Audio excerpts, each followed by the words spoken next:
In the second podcast on morals and markets, I will continue to explore the underlying assumptions of economics and to think about the ways in which the discipline has been narrowed down to the exclusion of heterodox approaches. Over the last 50 or so years, thinking about society has been increasingly dominated by economic discourse, which makes it all the more important to understand the assumptions upon which the discipline of economics is based. We need to rethink and to develop an alternative approach. And in search of this ambition, today I'm in conversation with Avner Offer, the Emeritus Professor of Economic History at the University of Oxford and the author of a number of highly original, provocative and important books, which we will be discussing in our conversation today. I'd like to start, Avner, by asking you to say a little bit about one of your books, which is about the development of the Nobel Prize in Economics, a book you wrote with Gabriel Soderberg, The Nobel Factor, the Prize in Economics, Social Democracy and the Market Turn. Before we go on to explore what you mean by the market turn, let me start off by asking you more specifically, why was the Nobel Prize created and what impact do you think it had upon the nature of modern economics? Well, the importance of the Nobel Prize is that it's a kind of a quality hallmark. So if it's been awarded a Nobel Prize, it must be true. That is the assumption in the natural sciences, even in literature. And so economics achieved a great coup in creating a Nobel Prize for itself. This only happened after they realized the brand value of the Nobel Prize. This thing, economics was not among the original Nobel Prizes, which began at the beginning of the 20th century, but was added in 1968. And in the book I described how this came about. To cut a long story short, it was the culmination of a struggle between the conservative forces of finance and business and the political forces of the welfare state, more particularly the social democratic governments of Sweden, which in the 60s was at the very forefront of the development of social democracy. The story is long and complicated. Perhaps the point to take it up is the conflict between the central bank, which regarded itself which took on the role of protecting the currency, sound money, so to speak, and the social democratic government, which wanted to spend money, especially on housing. The autonomy of the central bank allowed it eventually to fund a Nobel Prize in economics in 1968 and to effectively staff the committee with people who saw the world from their point of view. So there is the irony here that the most advanced social democracy in the world at the time, Sweden, had created this weapon against itself, which is what it turned out to be.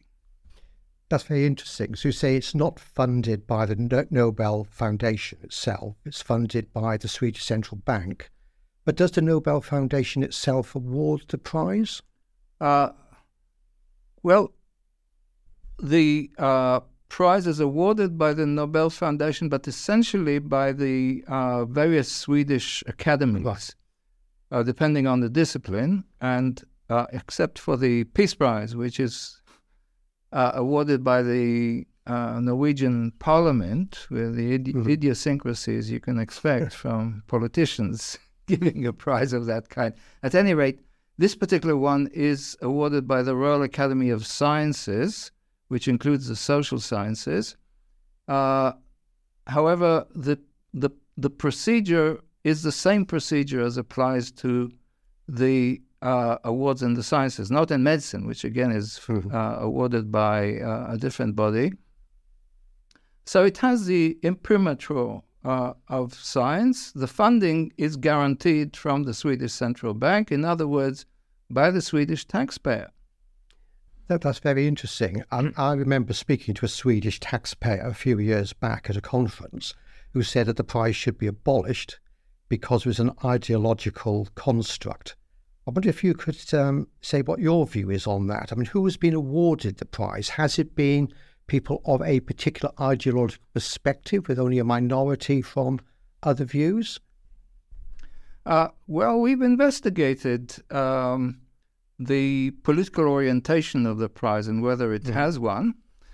And from this study, we reached the conclusion that the objective function, in other words, the purpose of the Nobel Prize, of the Nobel Prize Committee, was to maintain the credibility of the prize. In other words, to acquire as broad as possible support for the prize, which meant essentially covering all bases. So if you look at left and right classifications for economists, for the period that we covered, which is up to 2005, they're evenly matched. Really? Now, this is not something that's likely to arise by chance. This kind of parity arises not only in politics, but also in methodology. So the Keynesian and the monetarists are also evenly matched. The theorists and the applied economists are also evenly matched. So the whole thing is very well balanced. And as I said, I think the main reason is that they want to keep the discipline behind them, which they have succeeded. Now, we've also looked to see what economists really believe. And contrary to what you might think, the majority support social democratic views. 2/3 to 1/3 support social democratic views. There have been, you can look in the book to see the method we used. That hasn't been challenged by reviewers. Now, that doesn't mean that economists are not more right-wing than other social scientists. Other social scientists are just more left-wing than economists. So about 2/3 of them support social democratic views. So in that respect, the prize is politically biased, or was politically biased. So could you then explain the title? Because anybody reading the title might see the phrase, the market turn, and assume that the Nobel Prize is like propagating the market turn. You're taking now a much more nuanced view than that, I think. Well, it's an element in the market turn. You could say that it helped to legitimize the market turn. So the market turn is a shift which takes place in policy norms in the 1970s and 1980s from what is generally a social democratic orientation towards a neoliberal orientation. Social democratic orientation very generally is a policy norm which attempts to achieve security for all, to provide for all. The neoliberal norm is a little more complicated. It's not entirely clear what it actually intends to achieve. It only argues these things implicitly, and the implicit argument is that social democracy is inefficient in the sense that it does not fully exploit the resources of society, and that a better way to do this would be to rely on private enterprise. I just want to try and understand how particular views become dominant within the field of economics. And you're talking about the Nobel Prize, which you say was almost validating all types of economics, but still validating economics as, if like, the queen of disciplines in the social sciences. I mean, I was very struck when I was still in employment and chairing appointment committees in the Faculty of Economics in Cambridge, how the appointment committee would mainly look at where people had published. They would say, have you got articles in the Quarterly Journal of Economics, the American Economic Review, the Journal of Political Economy, the Review of Economic Studies, Econometrica? If you don't have them in those places, then it doesn't really matter. Which then means that the gatekeepers of those journals are enforcing a particular view of the discipline, which could argue is highly mathematical. It's like the Nobel Prize, it's almost physics envy. I wonder if you've got any views about the way in which views are being limited by this particular structure of the publishing of economics and the appointments which then follows from it. Well, that's correct. So getting ahead in economics involves publishing in the top 5 journals, so-called, which means there's enormous pressure to publish there. So the editors of these journals are, in a sense, the gatekeepers of economics. There is a question of what exactly gets through the gates. Yeah. So if there are 5 journals, they might have some differences, and they do have some differences. I'd say that there is economics is a kind of sect, so everyone has to believe, what's the credo? I'm not someone who says that very frequently, but basically you believe in the Trinity, the Holy Ghost, Father, and so on. So there is a core doctrine at the heart of everything, which is that markets are efficient. Efficient is a little misleading. What does that mean? It doesn't mean all that much. It means that under some ideal conditions, after a period of trading, no goods are left on the shelf. In other words, no resources are wasted. It says nothing about distribution. There is another part to this, which is called the second theorem of welfare economics, which says that if we have this state of bliss, then this is also what is known as Pareto efficiency, which means that no change can take place without harming somebody. What that means is that all resources are fully used by their rightful owners. Nothing it says about what confers the right to ownership. In other words, these doctrines essentially provide support for the status quo, for the rights of property, for the distribution of wealth and income, and so on. So that's the core doctrine. This doctrine is essentially untestable. Yeah. So there are various empirical programs around it, but in a sense, everyone at the door has to say that they subscribe to these doctrines, and then they can actually pursue the faith in a variety of different ways. But they're not allowed to question it. And again, I have to qualify this because economics also has pretensions to be an empirical science. It's not pure mathematics. It's an empirical science. And occasionally, observations are inconsistent with the doctrine. The most egregious example of that is it turns out that for these models to work, people have to be constantly pursuing their self-interests as defined by themselves. It turns out that they don't.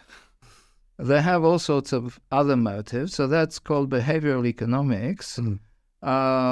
So long as behavioral economics was regarded as challenging the premises, it was left at the door, but it has since been admitted. And it's made its accommodations, and you can believe in both things, in different things at the same time. That's also something that the religious precedent allows you to do. I have to say there's another development arising out of the inconsistency between observation and theory, which is what is known as the empirical turn. Mm-hmm. So in its pure form, in its pure doctrinal forms, economics has been shown to be untenable in the real world. And so there's been a crisis of high theory, and large numbers of economists have responded to this by turning their backs on theory altogether and carrying out what are known as field experiments or natural experiments, which essentially use the medical model of validating drug, which is treatment in effect. Essentially, you apply a treatment to one group and you withhold it from another group, and you try to measure the effect the treatment has. So, for example, you go to Africa and you give some country dwellers mosquito nets, and another group of country dwellers, you give them cash. And you see who does better. You know, that's a canonical type of... Yeah. Now, that's really taken over in the sense that a Nobel Prize are being awarded for this, and it's taken very seriously, but it's not really consistent with the core doctrine that I mentioned before, and that's part of the crisis in economics. There are other areas of economics which are in crisis because reality does not match the doctrine. Right, so you say that the core assumption you set out will remain there, and there's a struggle about how to... That's right. To deal with that tension. Especially since people, the training of economists takes them through the doctrine in quite a lot of detail, and those who make it to a professional career can be trusted to have mastered it. So picking up your theological metaphor, it's like being a seminarian, and you learn the mode of analysis, the way of thinking. It's very difficult then to escape from that. That's right. And, you know, if we go further, we have a variety of sects. We have established churches. We have nonconformist churches. Indeed. You know, and so on and so forth. So you're suggesting is economics is not as rigid as I suggested at the beginning, or are you? Are you saying that you can disagree provided you stick to this core assumption, and more heterodox people who don't accept those sets of assumptions will not be admitted into the profession, into the major economic departments? That's right. Interestingly enough, they do get admitted to minor university departments, maybe because the departments are so minor that no self-respecting economist wants to work there.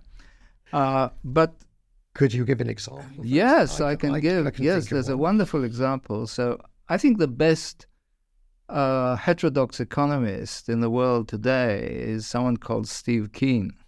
Mm-hmm. He's one. I could give several more examples of this happening. So Steve Keen he's an Australian. He became quite well known in Australia. As I said, his employer was I don't remember whether it's the third or the fourth ranked university out of 3 or 4 in Sydney. And he became quite well known. I think his best known work is still called Debunking Economics, so you can imagine how popular this made him. And the only way they could find to get rid of him was to close down the department. So they closed down the department, they disbanded the department, made Keen leave, and then they created the department again and started hiring people. Something similar happened in Notre Dame University in the United States, where actually this is largely designed to get rid of, there are 1 or 2 Marxists there, but I think it's largely designed to get rid of an historian of economics called Philip Mirowski. Oh, yes. So the department was closed down. The people were not fired. They dispersed into other departments, and he became a professor of the history of science, although he doesn't think economics is a science. Well, yes, I can think of other examples as well. Like in my own University of Cambridge, there's a Department of Land Economy, yes, which is where the heterodox economists are, and indeed even in the business school. Yes, yes. So it's whereas the Faculty of Economics itself fits very much into the paradigm. You can ask what happened to Steve Keen. So Steve Keen then came to Britain and was appointed to Kingston University. Now, Kingston University is, in the UK, we have a national ranking of universities, and Kingston University is not very far from the bottom. And he was there for a few years, and he got ousted from there as well. But the interesting thing is that he now supports himself by crowdfunding very successfully. So even I support him. Good. Well, perhaps other listeners to this podcast will follow suit. But this is very interesting then about the power structure, which leads to economics in the way that we have it. I think something that's more important, really, is that people, that certain policy positions are basically taken by economists in our society, and especially macro policy, central banks, running monetary policy, central banks. And actually business likes to use economists. In a way, the most useful thing that economists can do is cost-benefit analysis. So it's evaluating projects. It's not as useful as one might think, because they're more wrong than right. And when I say that, this is actually based on research. Yes. Nevertheless, it's good that someone can do it rationally and have the competences to weigh the pros and cons and so on. Yeah. So you're agreeing with what I said at the beginning, which is there's a lot of policy debate thinking about society is dominated by economic discourse, and economists get into these key positions, whether it be in business corporations, the Bank of England. Now, let's pick up what you were saying about the market turn, which is in the title of your book about the Nobel Prize. You started touching on that, and I think you were suggesting there's a market turn from, the 70s or 80s. I just wonder if you could explain to us why that market turn occurred. The book which I often use when I'm lecturing, which you might not agree with, is Daniel Rodgers' book, Age of Fracture, in which he talks about this domination of economics in the discourse.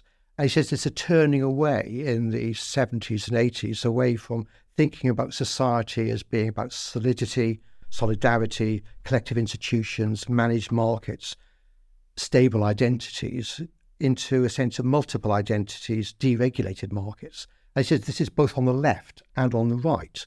That on the left, we start to think about sexual identity, cultural identity. So it becomes about the individual rather than the collectivity of a trade union. What is your answer to this question? Why do you think the market turn occurred when it did? Well, maybe first we should establish what the market turn is. Yes. And I think the market turn is best identified by example. In other words, by looking at the policies. And the leader in this respect, not the first, but the leader was Pinochet in Chile. But the leader by example in this respect is actually the United Kingdom and the Thatcher regime. And the dominant thrust of their policy is to take the business corporation as the model for policy execution, where possible to outsource governing functions to actual corporations, in other words, to privatize, and where not, to model government services on the incentive structures of private corporations. Economics actually played very little role in all of this because orthodox economics doesn't have a lot to say about ownership. It actually has nothing to say about ownership. The people who have something to say about ownership are Austrian economists who believe in the creative role of the entrepreneur. And so you could think of the corporate CEO, the corporate hero CEO, as standing for that kind of thing, as a substitute for fuddy-duddy bureaucrats who, so Humphrey, yes, who only know how to stop things and don't know how to get things done and so on. So economics actually has little to say about this. Where economics does make a contribution is that economics essentially relies on markets, and it says that markets are efficient. And so the neoliberals have been pleased to call what they do the market turn, as if we're turning to markets. But it's not a turn to markets, actually. What these corporations seek is not competition, but monopoly. They seek market power, and neoliberals have nothing against that. Not only that, they think this can only be achieved with the help of the state. So the state has a very important role in allowing corporations to play their game. And the implicit argument is that this will be good for all of us. The reason this is has been so successful is that this has been very good for some of us. And this is my take on this whole story, that a crucial element in all of this is to recruit the ordinary voter into the capitalist class. And this is done by making them owner-occupiers of their own home, and therefore enmeshing them in long-term financial investments and in a relationship with the financial sector. And for the first movers, this was extremely advantageous. So the first generation of people who went through this saw their assets rise much faster than the debts they had incurred.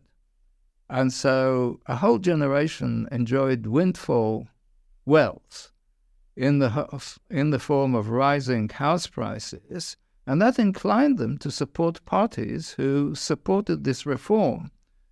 I don't know whether it's... Economics also had another role, I think, which is to actually persuade the policy class, which basically means civil servants, corporate executives, people of that kind, that private is better. This was facilitated by the reform in higher education. So we have mass higher education starting in the 1970s. In the States, it's a little earlier. This reform starts producing large numbers of people with training in economics or semi-training in economics, which is even worse. PPE comes to mind in the UK. And by the 1980s, these people are filling medium-level positions in both the civil service and in private corporations. And they just know that private is better because no one has told them anything else. And that's what they've studied at university. And who are they to question their teachers? So that's actually quite important. Now, I'm leading to a point here.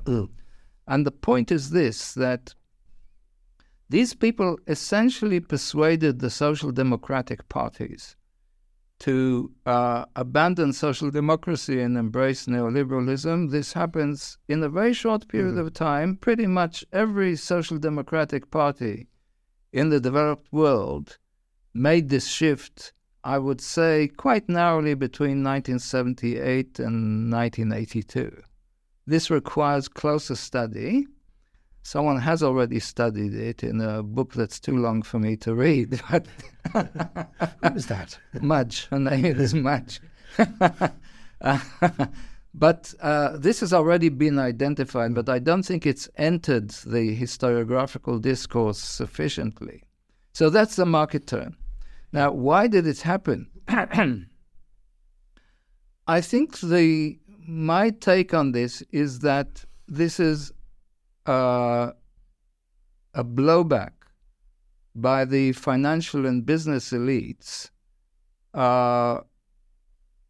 to safeguard their privileges, that they felt that social democracy was threatening them, both in the form of high taxation and their social status.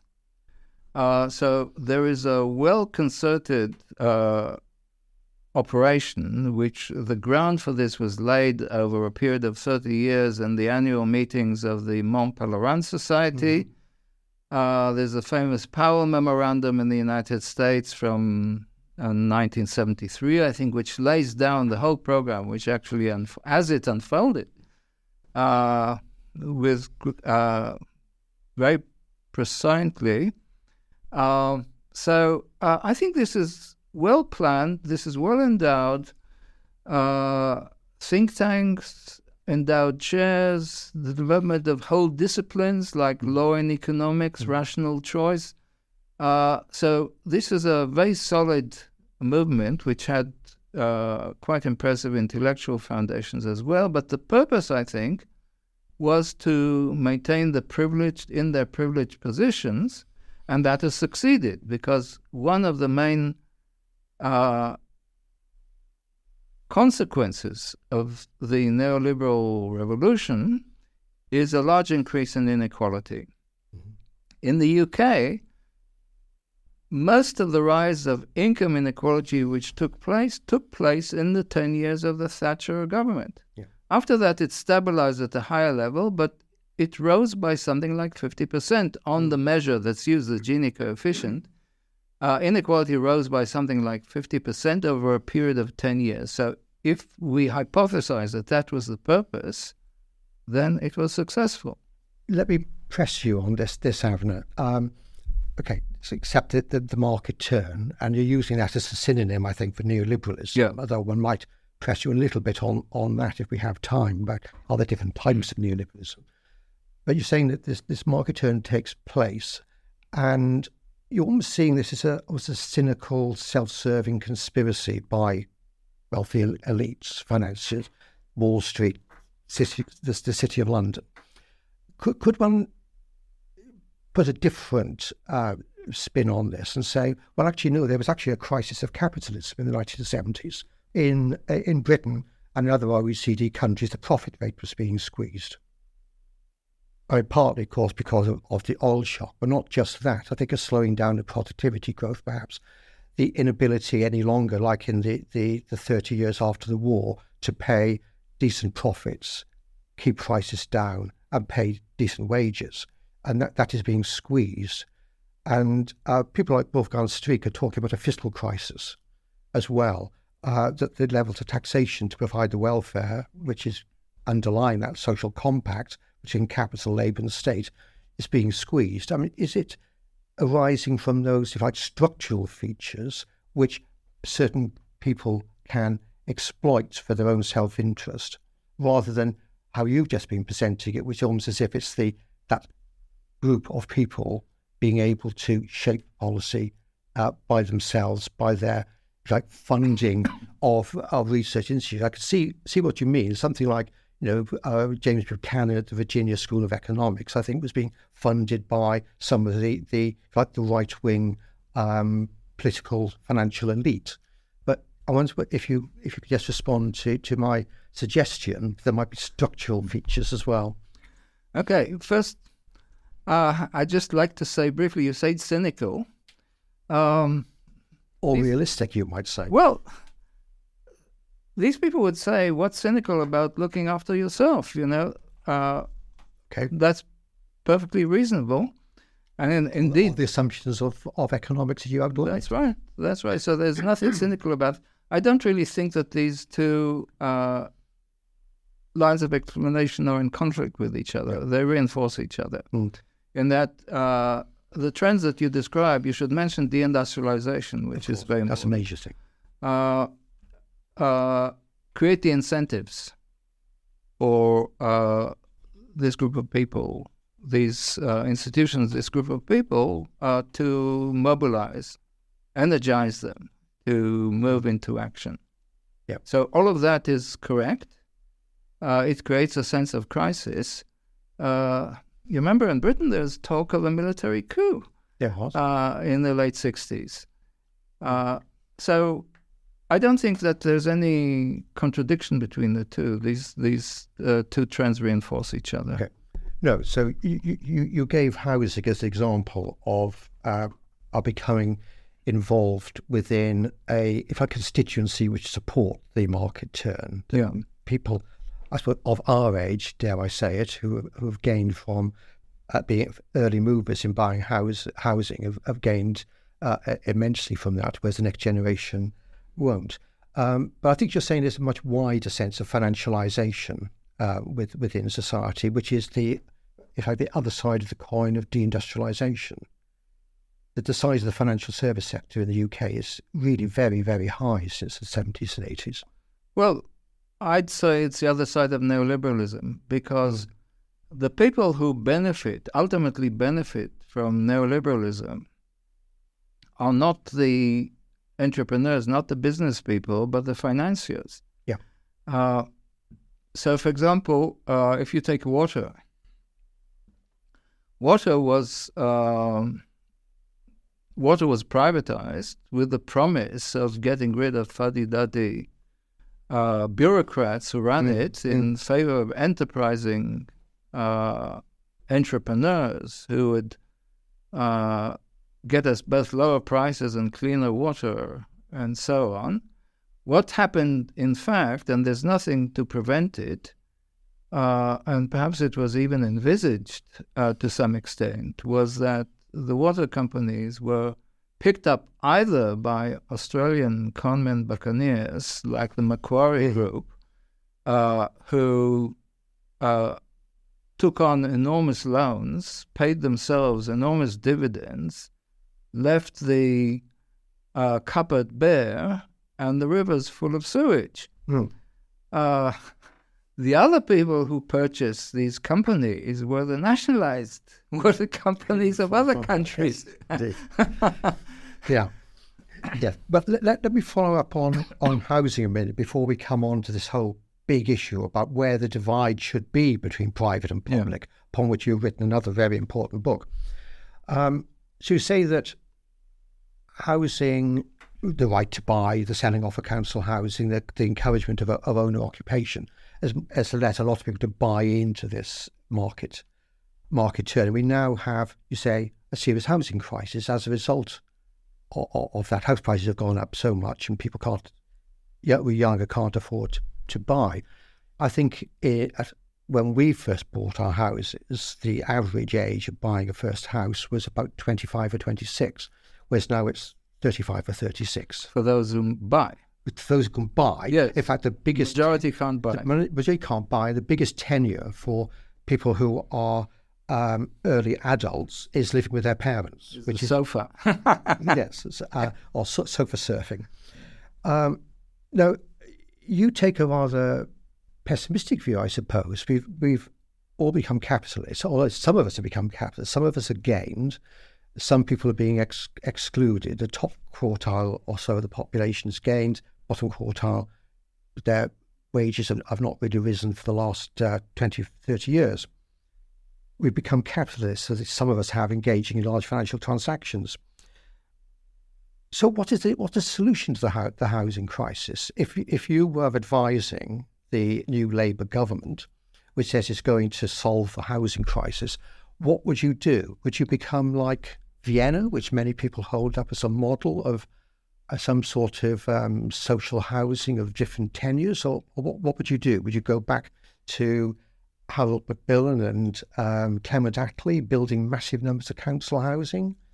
Would you go, when your first book was about the taxation of land values, would you go back to the taxation of land values because people are gaining, who own land, are gaining massive unearned increments? So just wonder if you could just say, what is your solution?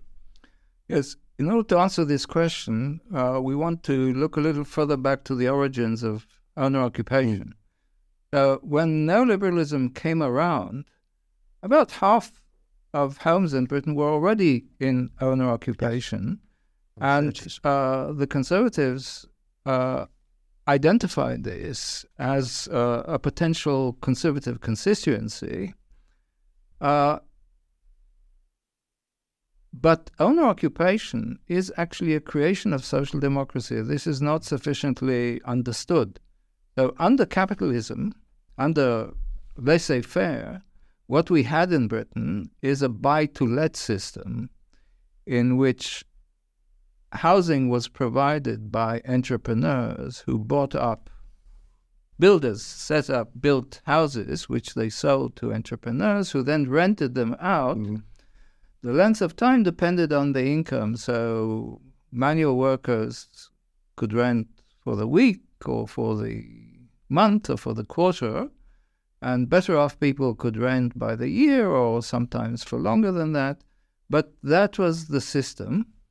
It was very expensive for reasons mostly because of high cost of capital. I explain this in the book. So the First World War abolished this system by imposing rent control. And in the interwar years, we had the emergence of two tenures. One was public housing, which was built on a fairly large scale between about 1920 and 1980. So that provided secure housing for the lowest earners. The second trend was owner occupation. Owner occupation was given a favorable tax treatment. That was not the most important thing. Yeah. The most important thing is that the finance was provided not for profit by mutual societies, which raised money from savers and used this money to lend out to buyers. Mm-hmm. What that meant is that the amount that was lent out was restricted by the amount that was saved. So there's a direct link between earnings and house purchase, which actually kept prices at a reasonable level. In the 1930s, prices even fell. Yes. As I know from reading an unpublished, an article yet unpublished. So that was a self-regulating housing market in which owner occupation proceeded. I actually think that owner occupation is the superior tenure because it gives you control over your life. Mm-hmm. Essentially, you're not beholden to a local authority, you're not beholden to a landlord. So it is much to be desired from that point of view. I also think we need public housing. We need public housing because if we have a competitive labor market, which is the ideal of most of our governments, wages will be driven so low that people will not be able to afford housing. So a large part of the population will be squeezed out of housing, which is what we see today. Yeah. So you need to provide subsidized housing the way we provide family credit as well. That's another example. You know, it's not the only case where we subsidize low earners in order to get the benefits of the market. So in these cases, we would subsidize housing in order to get the benefits of a less regulated labor market. I don't think that's such a great idea, but let's assume that it is. So we had that system until the 1980s, and what happened in the 1980s is that banks replaced building societies as the source of finance, and indeed building societies were encouraged to turn themselves into banks. Now, the difference between a bank and a building society is that a bank can create money out of nothing. Now, before you turn off your television set or however you're viewing about this, I should say that it's not that they're completely unrestricted. They're restricted by the amount of collateral that's posted. And it looks as if housing is a very good collateral, yes, because you can always take the house, repossess the house, and sell it. So the banks were very happy to lend against houses. They didn't have to. They didn't need any money. They created the money. Okay, they did need some money. I don't want to go into the details, but basically they could do something that building societies could not do. In other words, they could generate credit without sacrifice for good collateral, for credible borrowers. Now, this is very important because since credit flowed freely, that raised the value of houses. That raised the price of houses. So what's the response to that? The response to that is that people pay a larger share of their income to service the debt. For more years. For more years sometimes, yes. Now, they think it doesn't matter because the value of the house appreciates even more. But it doesn't matter because sooner or later they pay so much to service the debt that they don't have anything left for anything else. And we don't have anything for anything else, then the people who previously they bought things from become unemployed, and we have a financial crisis, which is what we had in 2008. So you're really sketching a subprime mortgage crisis and so on. That's one of the outcomes of it. So just to so what should we do? Well, what to do? I think what you're saying, can I suggest this is what you're saying? You'll disagree with me. You're almost saying demutualisation of the building societies, the Halifax and so on, was a mistake. And we need to go back to the 1930s form of building societies, which is just deposits in, loans out, not leading to this speculative increase of house prices, not speculative, but credit-fueled increase. So your solution then is not to go for mass public housing, as after the war, some public housing, but not necessarily by councils, could be by housing associations. Is this actually, well, yeah. The question is, I actually think that public housing is a very necessary element in this story, and whether it's mass or non-mass, some people would argue that it was non-mass in the interwar years, that the really mass public housing came in the post-war years. So I would actually wish to see public housing on a large scale, but however large the scale, it takes a long time to dent the need. The other is to, I think that mutualization is a good policy. Whether it's possible or not, nobody talks about this. There is one mutual society, which is the Nationwide. Yeah. Nationwide is actually a bank as well, because it does have access to financial markets. It's allowed to borrow in financial markets. And I think it doesn't have direct access to clearing.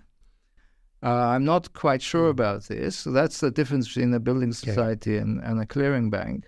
But nevertheless, it can borrow in financial markets, and it does borrow in financial markets. So, but at any rate, it's very successful. Yeah. Now, whether it's a good thing or bad thing depends on your objective. So I think that if you're a banker, you don't actually want to relinquish this social role of financing society's needs. And bankers are quite influential in our society. So I think that if our criterion is maximizing welfare, those are the policies that I would advocate. Since no one else seems to be talking about this, I have a feeling that it's not going to happen very, very rapidly. But in terms of understanding what is going on, there's another view. Actually, there is a serious problem in the fiscal side of housing, which is that taxation of housing is regressive, very regressive. And when I started doing my research, which is almost 50 years ago, whenever I told people about land values taxation, the economists laughed. Everyone knows that this is just stupid and so on, but they never explained why. And Ricardo actually thought it wasn't a bad idea, and Adam Smith didn't think it was a bad idea. So nowadays, quite a few economists have come around to this idea, and even there's some talk in the Labour government at the moment of capping the gain that landlords can make when the land is converted to housing. Yes. So this idea is coming back, and so I think there's a lot to be said for reforming local taxation to make it progressive, and for land values taxation. So that's an additional resource. Yes. Okay. Well, I also advocated that sort of thing. So I think we can agree on that. Martin Wolf for the Financial Times is an example of somebody who's advocating going back to Henry George in a way. Yes. And land values. Well, Henry George said that would be enough. Yeah. Well, I don't think we're going to go that far. But let's now go back to what you were saying about privatisation of water, and then, in fact, not working, filling our streams and rivers with sewage. And there's this big question which you addressed in one of your recent books about where should the private-public divide be set. And in one of your articles, you referred to Keynes reacting to Hayek's Road to Serfdom from 1944, in which Keynes says something like, well, Friedrich, you've told us that private markets are better, but there has to be some public role. But you haven't told us exactly where the line should be. Hayek believed that socialism is impossible. Markets are spontaneous. Planners can't determine where assets should be allocated. But you say, well, okay, even if one believed that the state should be rolled back, it hasn't been rolled back. It's still a very, very big part of the total economy, and economists seem to have not almost noticed that in a way. I think in your book, Understanding the Private-Public Divide, Markets, Governments and Time Horizons, you do tell us where the divide between the public and the private spheres should be set. I think you also say in that it's currently being set at the wrong place. So I wonder if you could just explain to me where you think the divide should be set. Yes. Well, this insight arises from a simple feature of business, which is that investment needs to be financed. And when it's financed, it needs to be, the investment needs to be serviced and repaid. Let's leave aside repaid and talk just about serviced.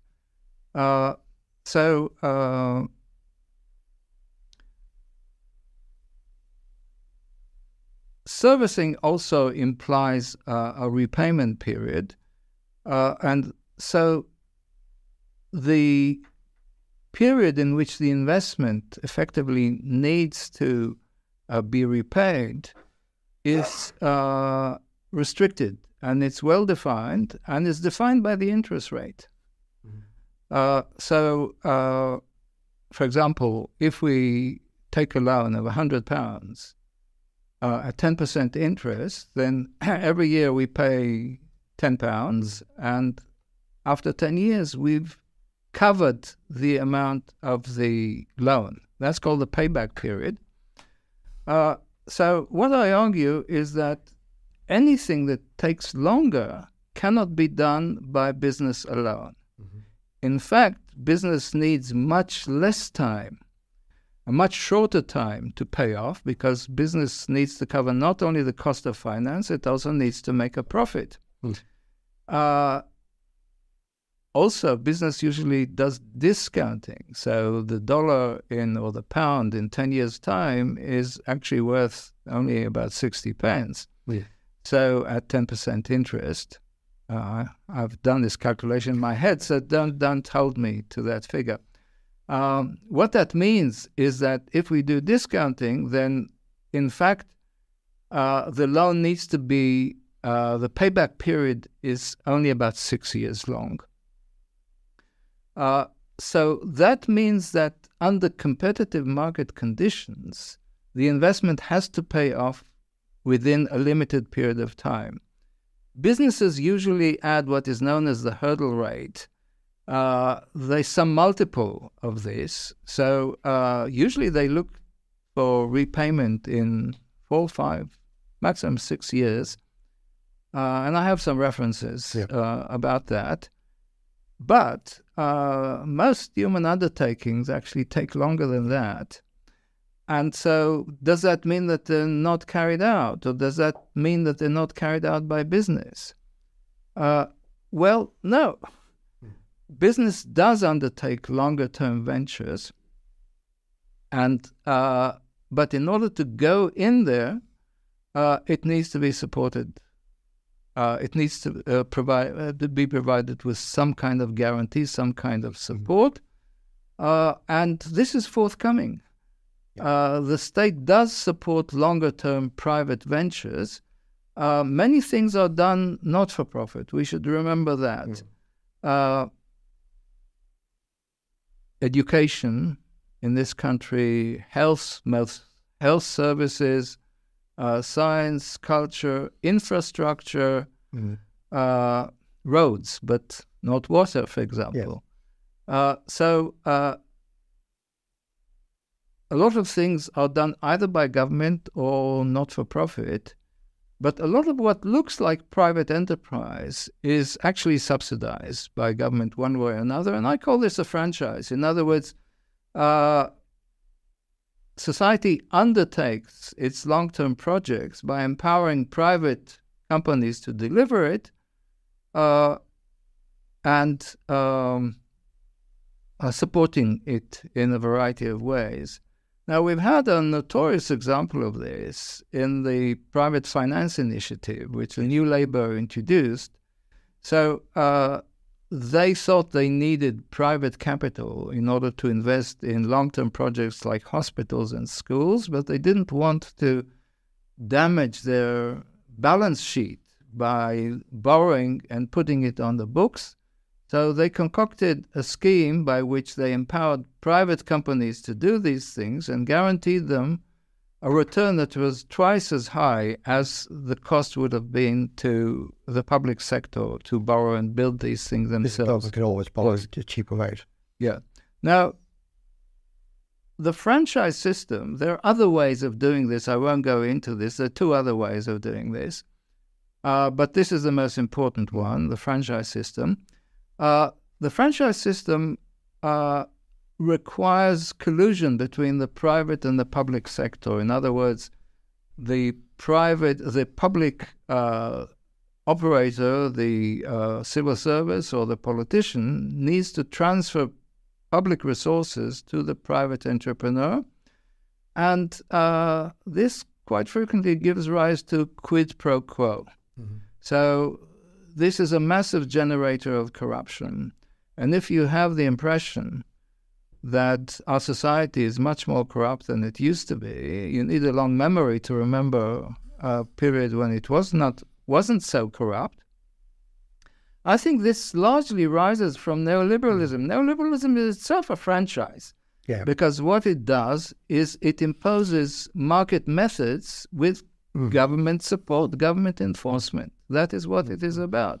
The financial sector, the whole of the financial sector is a franchise of this kind because it's underpinned by the central bank and an implicit bailout guarantee. So in fact, much of what looks like private enterprise markets, in quotation marks, is actually state-supported and would not take place without government support. Let me pick you up on this point about corruption. You refer to a quid pro quo. Yeah. In one of your books, you refer to an integrity revolution. You're saying in the 18th century, you have a rather corrupt system. You can buy constituencies. You've got the rotten boroughs. Sort of 3 voters with 2 MPs, that sort of thing, and you can buy them. And then in the period from the end of the 18th century to about 1870, you have this integrity revolution. You have the Northcote-Trevelyan reforms of a meritocratic civil servant who hasn't read PPE at Oxford, but probably classics at Oxford or Cambridge. Mathematics. Oh, mathematics, even better. So you have these people who are seen as being, if like, incorruptible, the Sir Humphreys, who get the bad reputation of being saying no, but they're actually carefully assessing things in your view. So it's expertise, it's people who are in a post for a long time, they understand issues.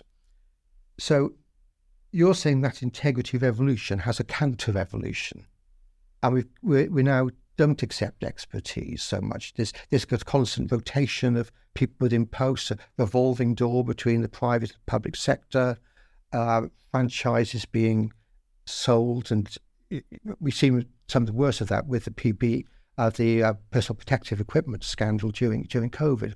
So I wonder if you could just say what you feel about this, because I think there's a tension in your work.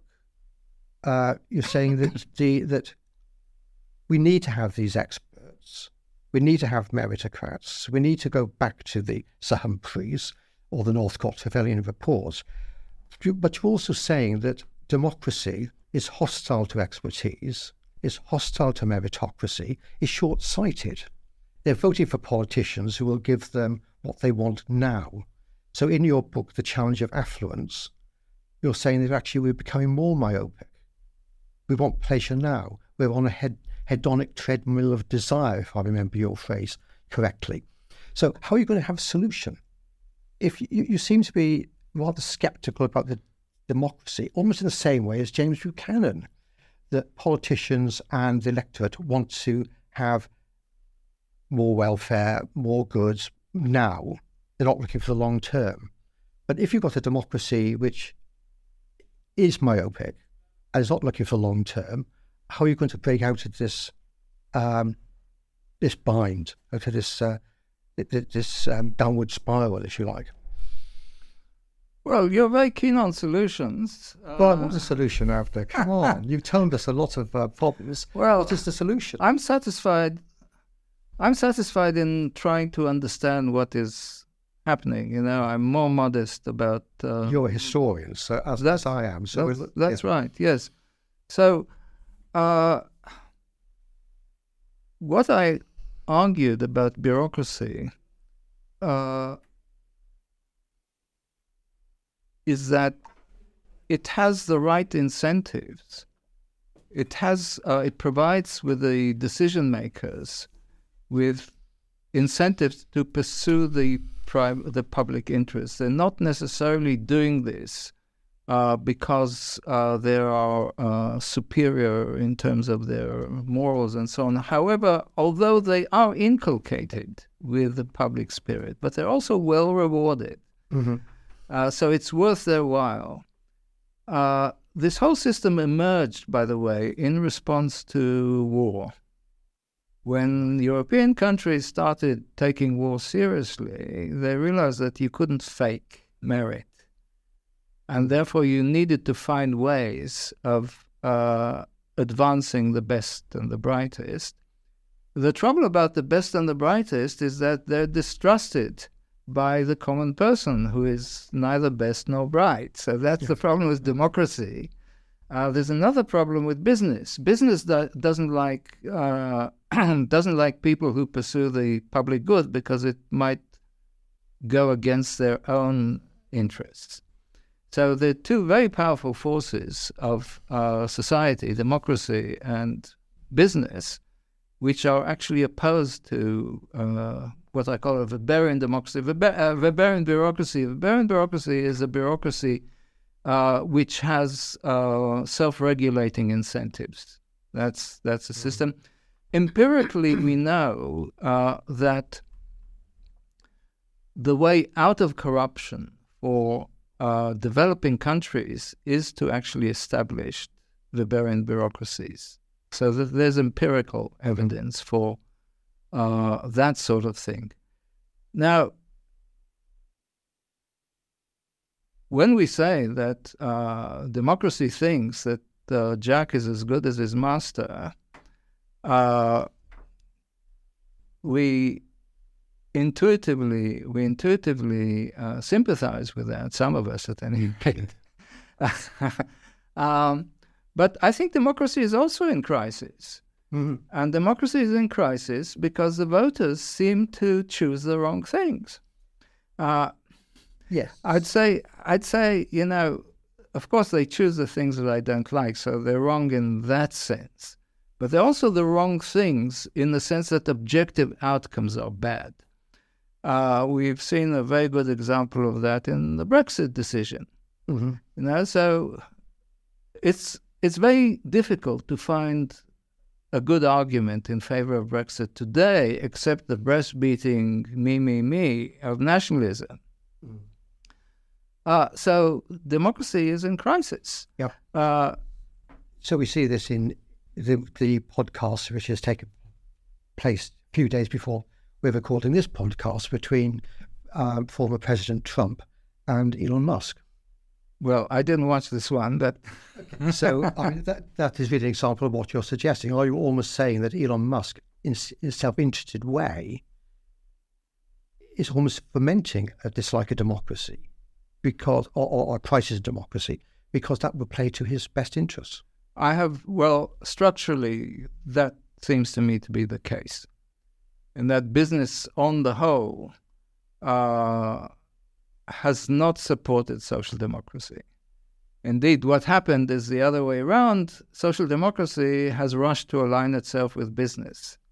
Yeah. And one of the consequences of this is that the forces of right-wing populism have picked up part of the social democratic mantle. Yes. So some of the populist right-wing populist parties have elements in their platforms which want to restore the balance in favor of workers instead of ordinary people, and that is part of their appeal. And so, in a sense, they've taken over the manual worker constituency of the old social democratic parties, which are now supported by coalitions of minorities of various kinds. And that's been possible partly because of deindustrialization. Yes, you talked about destroying those communities and the unions which supported it. It. That's right. Yes. Yeah. But do I have solutions? Well, yes. Well, we'll be coming to the end of our conversation. So let me press you about, we're both historians, we're both happier with looking at the past and how we get to our current malaise, if you like, than finding solutions. But I suppose one thing which is happening at the moment is AI. Is that going to upset everything that we've been talking about? Is that the new, if like, structural crisis I was talking about in the 70s and 80s? Is that going to change everything we've been talking about in ways which are now difficult to predict? Well, looking in my mind as we're making this conversation was the possibility that this might all be verging on the obsolete. So what are the two mechanisms that we've described? So we've talked about democracy, one person, one vote. So it's a system in which power is fragmented and is concentrated by some kind of mechanism. The other is economics. Economics is also not quite one person, one vote, it's $1, one vote.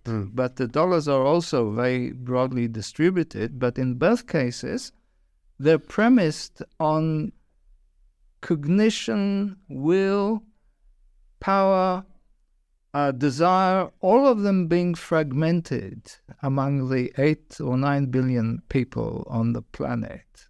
Each person possesses one stone in this grand mosaic.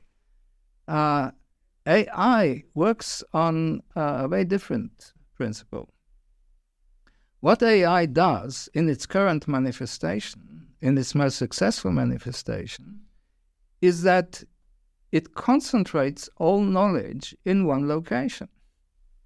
So ChatGPT has read everything ever written as far as it matters. Yes, okay, not absolutely everything, but it concentrates all knowledge and it distills its abilities from the way it encompasses all knowledge.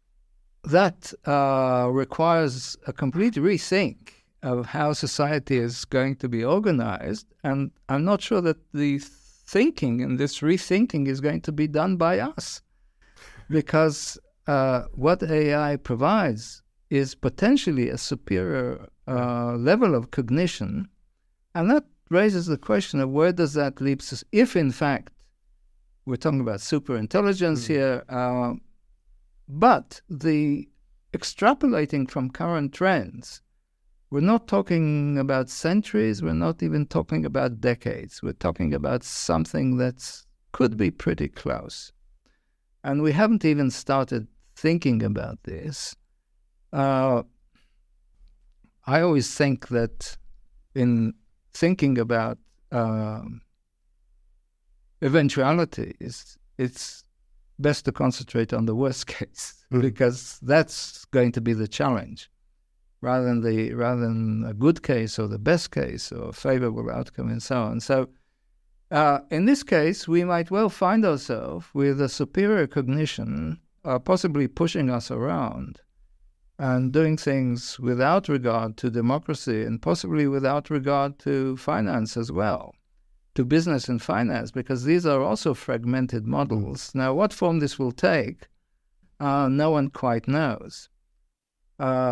There is a view which I'm inclined to support, to go with, that the current logic of this technology is concentration, because it's economies to scale. And when you have economies to scale, that leads to monopoly. We won't get an international monopoly because of the nation state, the structure of states. That's not going to disappear, but we're going to get competition among states. We've just decided not to participate by canceling our single large compute project that could have allowed us to participate in this. That's the first thing Labour did when they came into power. So that's a whole vocabulary world which we haven't even started thinking about, but which is taking place, which is actually moving from 1 month to the next, increasing its capabilities, doing things we can't even guess. So I don't think things are going to stay the same. No. So you're almost suggesting it's not artificial intelligence, but autocratic intelligence. Well, if it's superior, it's autocratic by nature. It's very difficult to challenge. Yeah. So. Well, we're now starting to stray into areas where perhaps as historians it's difficult. We have very good 2020 backward vision, perhaps less good 2020 forward vision.